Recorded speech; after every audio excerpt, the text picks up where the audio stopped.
이단 신천지가 전북 지역 주요 교회들을 상대로 신천지 출입금지 부착물을 제거하라는 내용 증명을 발송한 것으로 확인됐습니다. 코로나19 집단 감염으로 사회적 무리를 일으켰던 이단 신천지가 이미지 세탁에 나서고 있다는 분석입니다. 학내 분규로 몸살을 앓고 있는 한세대학교가 김성애 총장에 대한 고발까지 이어지면서 학교 정상화에 대한 우려의 목소리가 높습니다. 학교 안팎에서 다양하게 제기되고 있는 한세대 정상화 방안을 살펴봤습니다. 전광훈 목사와 사랑제일교회로 촉발된 코로나19 재확산으로 인해 한국 교회 이미지가 크게 실추했다는 지적이 많습니다. 오늘 파워 인터뷰에선 카타콤 교회 양희삼 목사를 만나 이른바 전광훈 사태에 대한 생각을 들어봤습니다.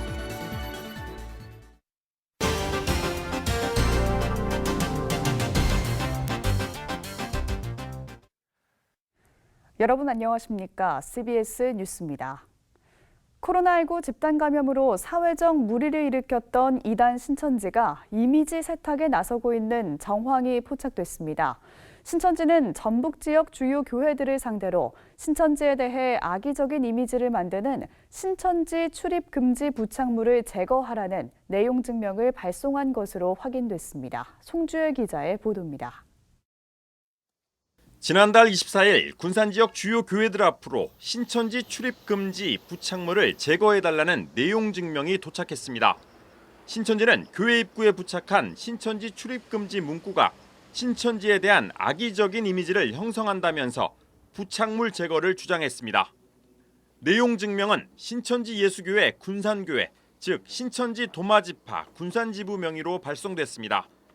CBS 취재 결과 신천지로부터 이 같은 내용 증명을 받은 군산 지역 교회 대다수는 우편물 수취를 거부했고 몇몇 교회는 내용 증명 답변 기한이 없어 별다른 대응을 하지 않고 있습니다. 내용 증명을 받은 교회들은 황당하다는 반응입니다. 군산 A교회는 코로나19를 계기로 신천지에 대한 경계 수위를 높이자 신천지 측에서 내용 증명을 보낸 것으로 파악하고 있습니다. A교회는 교회 내 신천지 침투로 코로나가 집단 감염할 경우 예배와 업무 방해를 근거로 법적 책임을 물을 것이라는 경고 배너를 곳곳에 세워 신천지에 대한 경계 수위를 높였습니다. B교회 역시 적반하장이라는 반응입니다. B교회 관계자는 지난 3월 신천지발 코로나가 유행할 때 방역 차원에서 방문 기록을 남겨야 했기 때문에 방역을 위한 목적으로 방문 카드를 만들고 신천지 경고 문구를 넣었다고 말했습니다. 사실 코로나보다도 그 이전에 한국교회 가정들을 많이 무너뜨리고 또 이제 젊은 학생들 자녀들을 가출시키고 이런 일들이 있었어가지고 오히려 신천지들이 그렇게 내용 증명을 요구하는 것은 적반하장이라고 생각합니다. C교회 목사는 캠퍼스 선교 현장에서 이단 예방 활동을 벌인 것 때문에 내용 증명을 받은 것으로 의심하고 있습니다. 신천지를 통해서 그 코로나가 많이 확산된 것은 전 국민이 다 알고 있는 상황이잖아요. 이런 측면에서 자기들도 만회할 만한 어떤 이슈가 좀 필요했겠죠. 그래서 마침 또 정광훈 목사님 중심에서 이렇게 또 이런 일들이 터지기 시작하니까 이 부분들을 교계에 건전한 교회에다 화살을 돌리려고 하는 그러한 부분도 있으리라고 저는 생각합니다. 신천지 측의 전방위적인 내용 증명 발송이 군산 지역만의 현상인지 전국적인 현상인지는 아직 확인되지 않고 있습니다. 취재진이 내용 증명 발송지인 신천지 군산지부를 방문해 발송인인 박모 씨 인터뷰를 요청했지만 만날 수 없었습니다. 신천지 출입금지 문구 제거하라고 그 내용 증명을 보내시던데요. 잘 모르겠어요. 혹시 목사님 아니세요? 아니. 누구세요? 혹시 그 부분에서 잘 모르세요? 네. 지금 혹시 그 예배는 안 드리시죠? 네, 안 돼요. 군산시 기독교연합회는 일반적으로 내용 증명이 소송 수단으로 사용되는 만큼 신천지 측의 움직임을 보면서 적극 대응한다는 계획입니다. CBS 뉴스 송주열입니다. 코로나19 확진자 수가 지속적인 감소 추세를 보이고 있습니다. 중앙재난안전대책본부는 9일 0시 기준으로 신규 확진자는 156명으로 일주일째 100명대를 유지하고 있지만 여전히 교회에서 산발적 감염이 이어지고 있다며 주의를 요구했습니다. 중대부는 또 사랑제일교회를 방문했거나 광화문 집회에 참석한 사람들 중 검사를 받은 사람은 80%에서 85% 정도라고 말했습니다. 학내 분규로 몸살을 앓고 있는 한 세대가 김성애 총장에 대한 고발까지 이어지면서 학교 정상화에 대한 우려의 목소리가 높습니다. 대학 구성원들이 한 세대 정상화 방안에 대해 여러 의견을 제시하고 있지만 아직 뚜렷한 해결책은 나오지 않고 있습니다. 어떻게 하면 해결의 실마리를 찾을 수 있을지 최종우 기자가 취재했습니다. 2학기 개강으로 북적거려야 할 대학 캠퍼스가 코로나19로 인한 비대면 수업으로 한산한 모습입니다. 게다가 여기저기 걸려있는 현수막의 글귀들이 어수선한 학교 분위기를 보여줍니다. 1년이 넘게 파행을 겪고 있는 한세대학교의 정상화 방안은 무엇일까? 대학노조 한세대 지부는 교육부가 적극 나서줄 것을 촉구했습니다. 일단 노동조합은 계속적으로 지금 교육부에 진정을 넣고 있습니다. 그래서 그 진정에 대한 내용들에 대해서 교육부가 하루속히 민원조사가 좀 나왔으면 좋겠고요. 민원조사를 통해서 문제가 발생이 되는 관련자들, 특히 조성재 세습 세력이 되겠죠. 그 사람들에 대한 엄벌이 반드시 필요하다. 한세대 지부는 설립 교단에서도 정상화 방안을 찾아줄 것을 요청했습니다. 이와 관련해 설립 교단인 기독교 대한 하나님의 성회는 여의도 순복음교회 조용기 원로 목사의 말을 따라야 한다고 밝혔습니다. 조용기 목사님이 운영 입장에서 교단의 위탁을 받아서 그리고 나중에 사모님이 20여 년간을 했어요. 그럼 그분들이 조용기 목사의 말씀을 듣고 또 운영체와 설립교단의 말을 듣고 그러면 저희가 어떻게 하면 좋겠습니까? 우리가 이렇게 합시다 하면 그 말을 따라야지. 정지태 학교법인 한세대 이사는 전화 인터뷰에서 여의도 순복음교회가 최자실 목사가 설립한 것이지 조용기 목사가 처음부터 설립한 것은 아니라고 반박했습니다.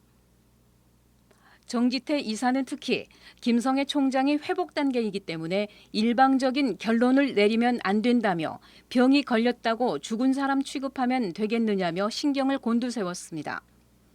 정지태 이사는 또 이사회를 열어 학교 정상화 방안을 찾아야 하지만 교육부가 개최 승인을 해주지 않고 있다고 주장했습니다.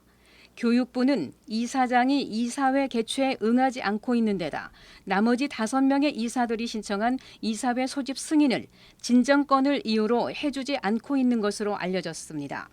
사립학교법상 이사장이 이사회에 응하지 않을 경우는 과반수 이상의 이사가 사전에 교육부 승인을 받아야만 이사회를 개최할 수 있습니다. 민주노총 전국대학노조는 교수, 직원, 학생 3주체가 참여해 총장을 새롭게 선임하는 것만이 정상화의 길이라고 주장했습니다. 총장과 이사진이 좀 새롭게 교체되고 그 교체한 이후에 교수, 직원, 학생 3주체가 총장도 선임하고 하면서 학교를 경영해야만 한 세대의 미래가 있다. 의와 진리와 사랑이라는 이념으로 세워진 기독교 대학 한세대가 진리와 사랑 안에서 해결책을 찾을 수 있을지 관심이 모아지고 있습니다. CBS 뉴스 최종우입니다.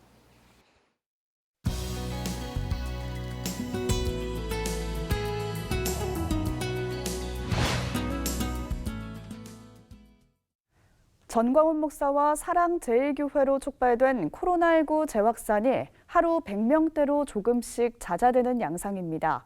하지만 코로나19 재확산을 둘러싼 전광훈 목사 사태에 대해 한국교회도 책임 있는 모습을 보여야 한다는 여론이 높은데요.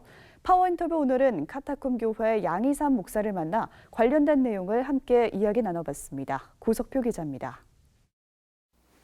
목사님 안녕하십니까? 네, 안녕하십니까? 전광훈 목사 사태와 관련해서 네. 한국교회가 어떤 책임을 져야 한다고 보십니까? 책임을 지자면 끝이 없을 것 같은데 이것을 사회적인 그 비용이라든지 이런 거 계산을 다 해낼 수도 없을 테고요. 저는 이제 그런 생각이 듭니다. 교회의 본연의 역할로 돌아가야 한다. 그것은 우리가 이제 사회에 대한 봉사의 측면이 분명히 존재하니까 국가나 정부가 돌보지 못하는 그 돌봄에서 빠져나가는 분들, 그 취약계층이라든지 이런 분들을 오히려 더 돌보는 쪽으로 교회가 이제는 좀 돌아서서 소위 말하는 그 공공의 영성과 공적인 복음을 더 이제 채워가야 하지 않을까 그런 생각입니다. 그럼 이제 올 가을 각 교단마다 총회가 네. 있는데 네. 그러면 그 총회에서 네. 정광훈 목사 관련 어떤 결정들을 내려야 된다고 보시는지. 저는 뭐 많은 분들이 주장하는 것처럼 이단으로 판결을 하고 교계에서는 이제 더 이상 활동을 하지 못하도록 해야 된다고 생각합니다.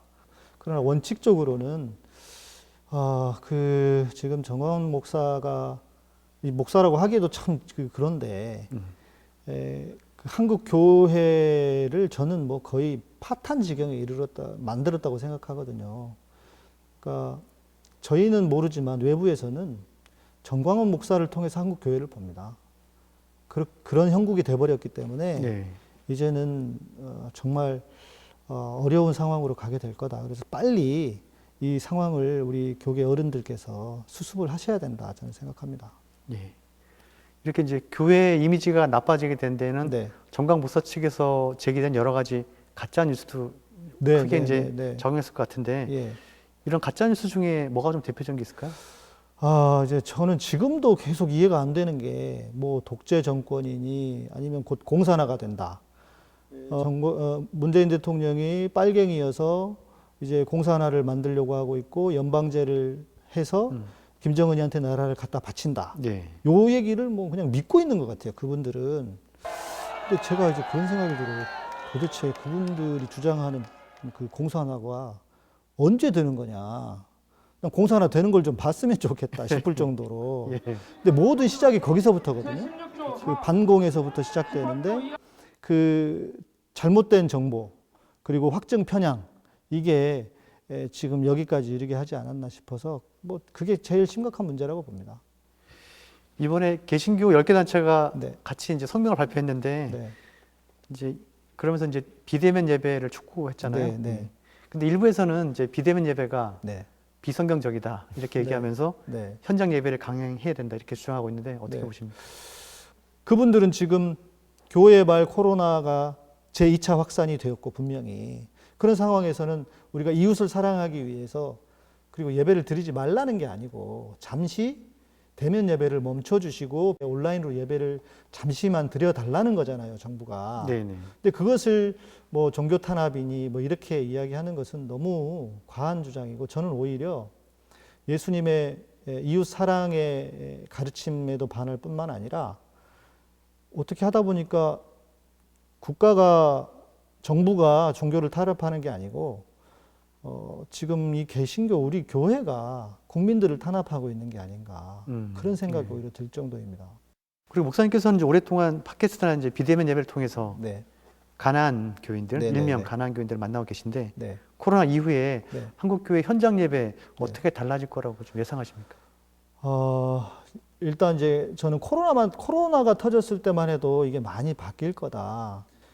코로나 자체의 영향으로 성도들이 많이 줄어들게 될 것이다.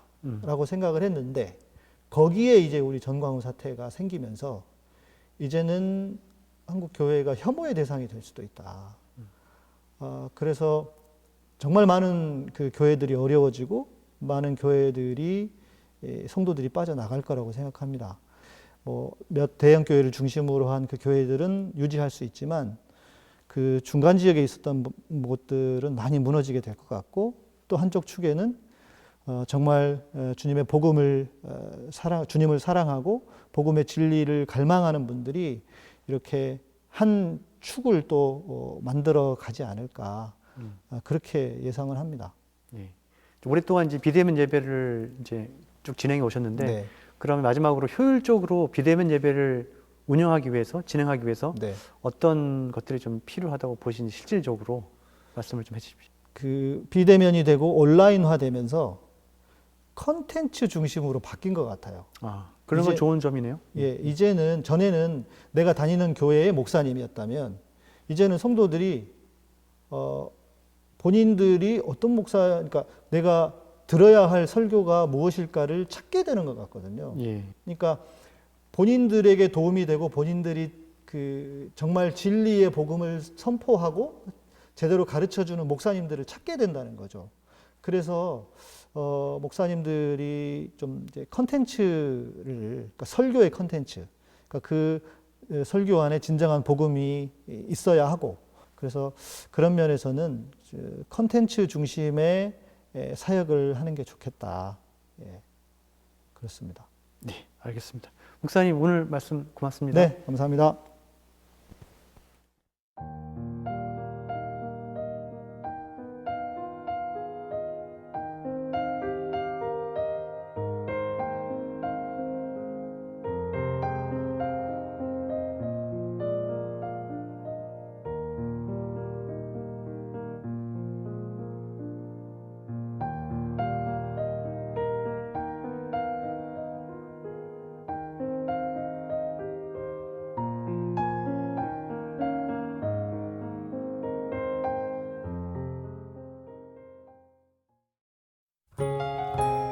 내일은 전국에 가끔 구름이 많은 가운데 서울과 경기도, 강원 영서엔 아침까지 비가 오겠습니다. 내일 아침 최저기온은 16도에서 21도, 낮 최고기온은 25도에서 28도로 예상됩니다. 이상으로 뉴스를 마칩니다. 평안한 밤 보내시기 바랍니다.